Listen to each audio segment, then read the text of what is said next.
ఇక కాంగ్రెస్ది ఒక సిద్ధాంతం, మేము సెక్యులర్. ఎక్కడ సెక్యులర్? నువ్వు ఎంఐఎంతో పొత్తు పెట్టుకున్నప్పుడు నువ్వు సెక్యులర్ ఎట్లయితావు? ఏ రకంగా సెక్యులర్ అవుతావు నువ్వు?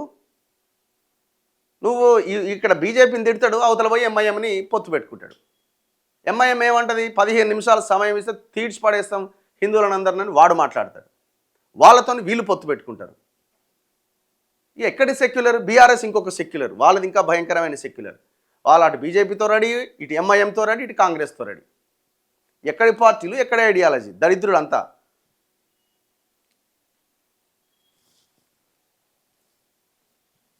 వీళ్ళంతా కలిసే ఉంటారండి, ఆల్ పార్టీస్.